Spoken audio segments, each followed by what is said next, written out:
क्या आपको पता है कि इमाम हुसैन अलैहिस्सलाम की शहादत के बाद क्या हुआ था? क्या आप जानते हैं कि एक ऐसा शेर उठ खड़ा हुआ था जिसने करबला के हर जालिम को चुन चुन कर मिटा दिया? वो कोई आम इंसान नहीं था, वो था अल्लाह का एक बंदा जिसने इंसाफ का झंडा बुलंद किया और जुल्म के खिलाफ जंग छेड़ दी। कहते हैं कि जब करबला की रेत पर खून बहा था तब आसमान भी रोया था, मगर जुल्म वही नहीं रुका। तभी शुरू हुई एक और जंग बदले की, और इस बार मैदान में आया वो जो सिर्फ तलवार नहीं, ईमान के गम से भरा हुआ दिल लेकर आया था। उसने यजीद के हर मददगार को, हर कातिल को, हर जालिम को मिट्टी में मिला दिया।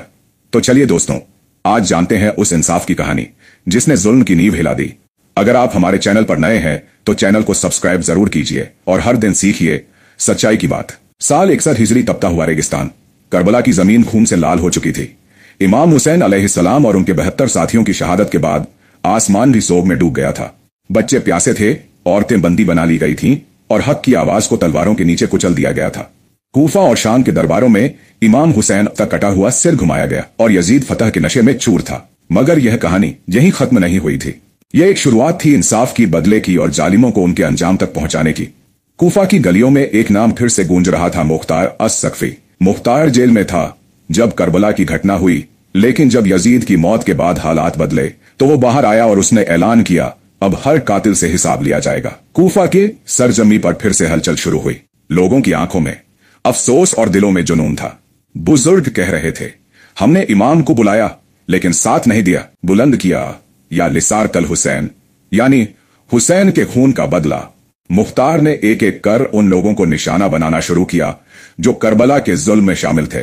पहला नाम था खौली बिन यजीद, वही जिसने इमाम हुसैन का कटा हुआ सिर कूफा लाकर उबैदुल्लाह को सौंपा था। मुख्तार के सिपाही रात के अंधेरे में उसके घर पहुंचे। खौली ने खुद को घर की औरतों में छिपा लिया, लेकिन इंसाफ की आंखें सब देख रही थीं। उसे बाहर घसीटा गया और वहीं मौत की सजा मिली। इसके बाद नाम आया शिमर बिन जिलजौशन, वही शख्स जिसने इमाम के सीने पर बैठकर उनकी गर्दन काटी थी। शिमर अब भी खुद को ताकतवर समझता था। उसके पास अपनी छोटी सी फौज थी, लेकिन मुख्तार की आग के सामने उसका घमंड भी राख हो गया। मुख्तार के सिपाहियों ने उसे चारों तरफ से घेरा और जब उसे लाया गया तो लोगों ने उस पर थूक फेंका। शिमर रोया, गिड़गिड़ाया, लेकिन मुख्तार ने सिर्फ एक बात कही, जिसने हुसैन के जिस्म पर रहम नहीं किया, वो अब रहम की उम्मीद न रखे। और फिर उसी जगह उसका काम तमाम कर दिया गया। फिर आया हरमला बिन काहिल का नंबर। हरमला बिन काहिल का नंबर मासूम अली असगर पर तीर चलाया था। जब उसे पकड़ा गया तो उसने कहा, मैंने तो बस एक तीर चलाया था। मुख्तार ने उसे देखा और कहा, तेरे उसी तीर ने एक जन्नती फूल को शहीद कर दिया। अब वही तीर तुझे तेरे अंजाम तक पहुंचाएगा। हरमला को सजा मिली और लोगों ने उस वक्त तक सुकून की सांस नहीं ली जब तक उसका खात्मा नहीं हो गया। अब सबसे बड़ा नाम बचा था उबैदुल्लाह इब्न जियाद, करबला की पूरी साजिश का सरगना। वो अब मुसिल भाग चुका था।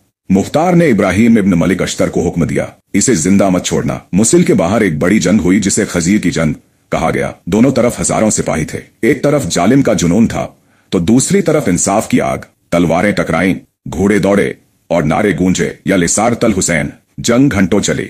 इब्राहिम अश्तर ने उबैदुल्लाह को ललकारा, आज हिसाब का दिन है। दोनों में आमना सामना हुआ और आखिरकार इब्राहिम ने उसकी गर्दन उड़ा दी। उबैदुल्लाह का सिर उसी कूफा लाया गया जहां हुसैन का सिर लाया गया था। ये एक निशानी थी, जमाना देख ले कि हक कैसे जीतता है। मुख्तार ने सैकड़ों नहीं, हजारों लोगों को उनके गुनाह की सजा दी। हर गली हर कोने में इंसाफ की हवा चल रही थी। वो हर उस आदमी को खोज खोज कर लाया गया जिसने करबला में जुल्म किया था, चाहे वो सिपाही था, तीरंदाज था या हुक्म देने वाला। कुछ ने सरेंडर किया, कुछ ने माफी मांगी, लेकिन मुख्तार का उसूल साफ था, जिसने हुसैन पर जुल्म किया वो सजा पाएगा। कूफा अब मातम की नहीं, इंसाफ की जमीन बन चुकी थी। लोगों ने सिर झुका दिए थे और हर जुबान पर एक ही नाम था, मुख्तार। औरतें अपने घरों की छतों से नारे लगा रही थीं, हमने हुसैन का बदला देख लिया। बच्चे अब मुख्तार को कहानी में नहीं, हीरो के रूप में देख रहे थे। लेकिन ये सब आसान नहीं था। मुख्तार को भी चुनौतियां झेलनी पड़ी। उसके खिलाफ साजिशें हुई, उसके अपने लोग उससे अलग हुए, लेकिन वो रुका नहीं। उसकी आंखों में बस एक मंजर था, करबला की रेत पर गिरा हुआ इमाम का शव, और उसकी तलवार उसी मंजर का जवाब थी।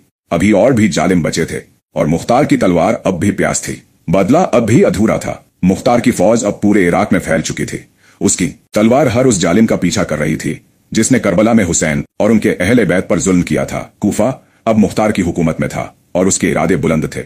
जिन लोगों ने पहले मुख्तार का मजाक उड़ाया था, अब वही लोग उसके झंडे तले लड़ रहे थे। उसके पास सिर्फ तलवार नहीं थी, बल्कि लोगों का दिल भी था। एक दिन मुख्तार को खबर मिली कि बसर बिन अरतात, जिसने हिजाज और यमन में हजारों बेगुनाहों का कत्ल किया था, अब दमिश्क में आराम से बैठा है। मुख्तार ने अपने जासूसों को रवाना किया और पता चला कि वह यजीद की फौज के बचे हुए कमांडरों के साथ नई साजिशें बुन रहा है। मुख्तार ने इब्राहिम इब्न मलिक अश्तर और अबू आमिर को एक खुफिया मिशन पर भेजा। वो दमिश्क की सरहद तक पहुंचे और वहां एक रात को बसर के कैंप पर हमला बोल दिया गया। बसर भागने की कोशिश कर रहा था, लेकिन अबू आमिर ने उसकी टांग में तीर मार दिया। उसे वहीं जिंदा पकड़ लिया गया और कूफा लाया गया। वहां पर सरेआम उसका इंसाफ हुआ और लोगों ने देखा कि कैसे जुल्म हमेशा के लिए हार गया। इसके बाद मुख्तार ने बख्त की तरफ रुख किया, जहां कई ऐसे कमांडर जमा थे जो अब भी करबला के कातिलों का साथ देते थे। ये एक बड़ा युद्ध था, सैकड़ों घोड़े, हजारों सैनिक और एक किला जिसे फतह करना आसान नहीं था। लेकिन मुख्तार ने इस बार खुद मैदान में उतरने का फैसला किया। उसने अपने सिपाहियों से कहा, यह आखिरी लड़ाई हो सकती है। अगर हम आज जीत गए तो हुसैन और सस के खून का आखिरी हिसाब भी पूरा हो जाएगा। जंग की तैयारी पूरे जोर शोर से हुई। इब्राहिम इब्न अश्तर दाएं तरफ से हमला करने वाले थे और मुख्तार खुद बीच की फौज की अगुवाई कर रहे थे। दुश्मन ने भी अपने तीरंदाज, घुड़सवार और मशालों से लैस सैनिकों को मैदान में उतार दिया। सुबह की अजान के बाद लड़ाई शुरू हुई। तलवारों की झमकार, घोड़ों की हिनहिनाहट और या लिसारतल हुसैन के नारे आसमान को चीर रहे थे। मुख्तार की फौज बहादुरी से लड़ी। इब्राहिम ने दुश्मन के घुड़सवारों को पीछे धकेल दिया। अबू आमिर ने दुश्मन के हथियारों का भंडार फूंक दिया। मुख्तार खुद अपनी तलवार लेकर आगे बढ़े। उन्होंने दुश्मन के कमांडर को ललकारा, तेरी तलवार ने हुसैन के साथियों का लहू बहाया है, अब उसी का जवाब ले।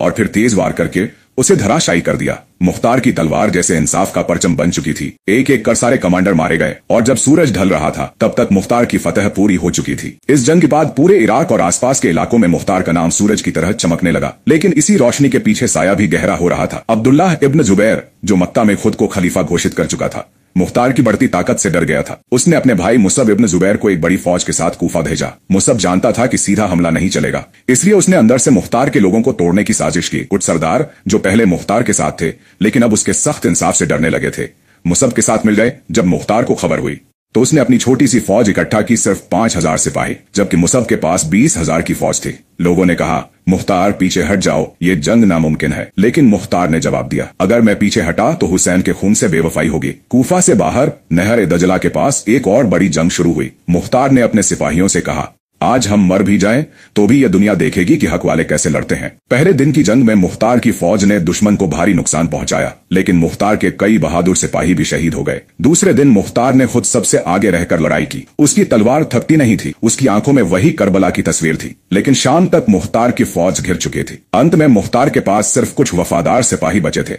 दुश्मन ने उसे चारों तरफ से घेर लिया। मुसब ने पैगाम भेजा, सरेंडर कर लो, जान बख्श दूंगा। मुख्तार ने जवाब भिजवाया, मैं इमाम हुसैन के कातिलों को एक एक कर मारने के लिए जिया हूं, अब डर कर नहीं मरूंगा। और फिर आखिरी लड़ाई शुरू हुई। मुख्तार ने कई सिपाहियों को अकेले मार गिराया। उसके जिस्म पर कई जख्म थे, लेकिन उसका हौसला जिंदा था। आखिरकार एक तीर उसकी छाती में आकर लगा। वह घोड़े से नीचे गिरा।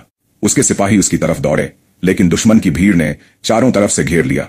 जमीन पर गिरा हुआ मुख्तार मुस्कुरा रहा था। उसके लबों पर आखिरी लफ्ज थे, या हुसैन। दुश्मन ने उसके जिस्म को वहीं छोड़ दिया, लेकिन इतिहास ने उसे अमर कर दिया। मुख्तार की शहादत कोई हार नहीं थी, वो आखिरी सबक था कि जालिम कितना भी ताकतवर हो, जब तक हक के लिए एक इंसान खड़ा है तब तक इंसाफ जिंदा है। कूफा की मस्जिद में अगले दिन कोई अजान देने नहीं आया। लोग चुप थे, लेकिन फिजा में एक नाम गूंज रहा था, मुख्तार। वो मरकर भी जिंदा था। उसके खून की हर बूंद ने गवाही दी कि बदला पूरा हुआ और करबला का इंसाफ